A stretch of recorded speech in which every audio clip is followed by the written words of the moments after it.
You ever walk into a room and just know you've become the villain in someone else's fantasy?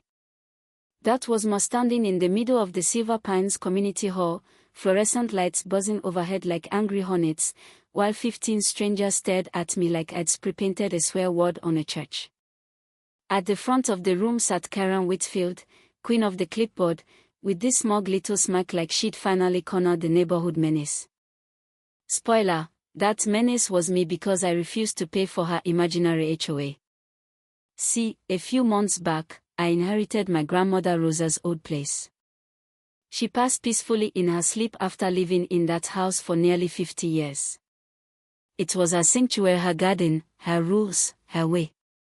What I didn't know was that, along with creaky floorboards and family photo albums, I'd also inherited an ego-driven neighborhood tyrant with delusions of legal grandeur. Karen came to my door 2 weeks after I moved in.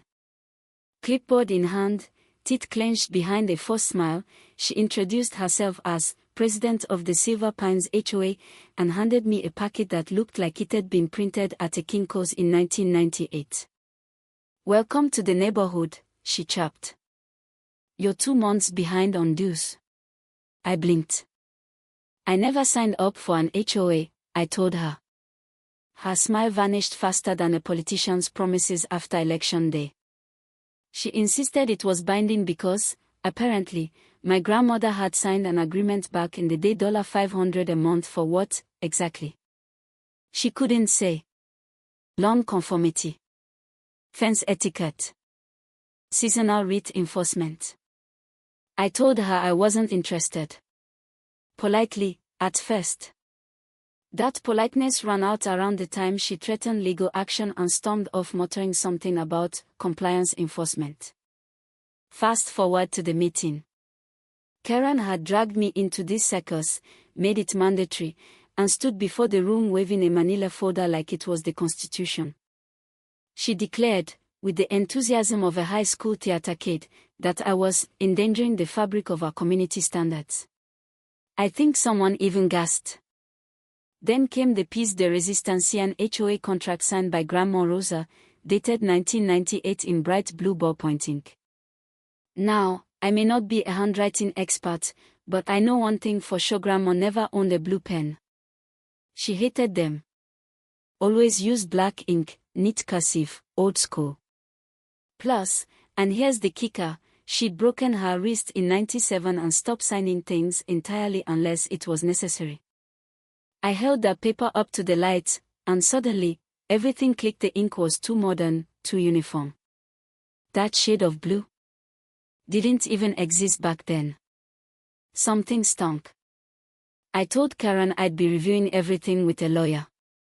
She gave me that tight-lipped, "I won but not really" smile and reminded me that fines accrue daily. That night, I went digging through Grandma's old filing cabinet, alphabetized, color-coded, everything dated down to the minute. Rosa was meticulous. And nowhere in her records was there a single mention of a homeowners association. But I did find something else.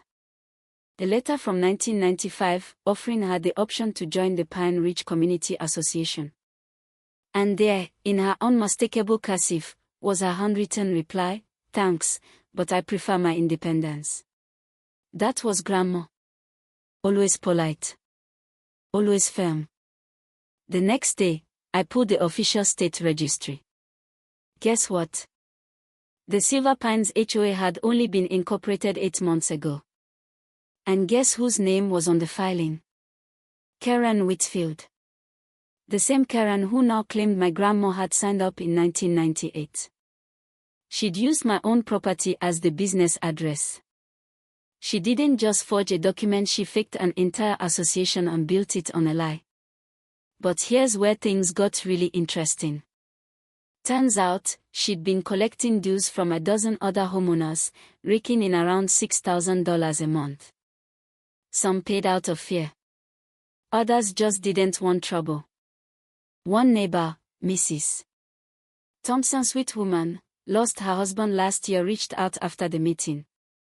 "Karen told me Bob signed us up," she whispered. "Said I'd lose the house if I didn't keep paying." I looked into it. The landscaping fees. Fake. The community maintenance fund. Never used. The security patrol that drove around. Just Karen's unemployed son in a black polo shirt. I gathered the receipts. The emails. The threats. The Venmo logs. Even the photos Karen had posted of her new BMW on luxury vacations, all while crying poverty at community meetings. Then came the cherry on top. Karen, in her infinite arrogance, sent me an email demanding payment. And accidentally attached her entire operation spreadsheet. Names. Amounts. Notes like Mrs. Chen, compliant, bump fees next quarter and Rodriguez property, priority acquisition.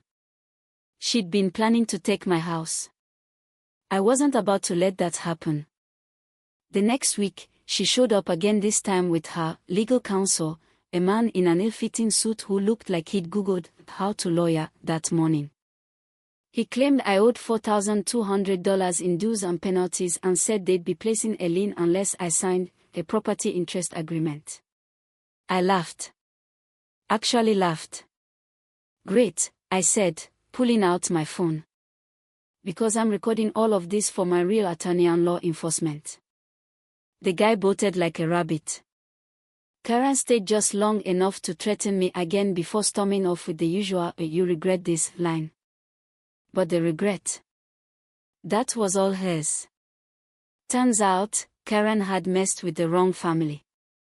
What she didn't know was that my cousin Sarah works for a federal agency that handles wire fraud and organized scams. I sent her everything. And 2 weeks later, the FBI paid Karen a little visit. Quiet. Professional. Very by the book. Karen was arrested for fraud, forgery, impersonation of a legal authority, and racketeering. You should have seen the look on her face when they showed her the forged signatures, the false documents, the fake seal she'd been stamping on official letters. Her little kingdom of laminated name tags and fake fines. Gone in a heartbeat. The community's different now. Neighbors talk. They help each other. We started a real neighborhood group. No dues, no rules about mailboxes, just folks looking out for one another. Mrs. Thompson even organized a potluck last month. First time I've seen half the street smile in years. And as for Grandma, turns out she did leave me one last gift. Tucked away in her safety deposit box were notarized documents, legal defenses against exactly the kind of scam Karen tried to pull. She must have known someone like that would come knocking one day. So here's the thing: when someone waves a title in your face and tells you what you owe, don't just nod and pay. Ask questions. Look closer.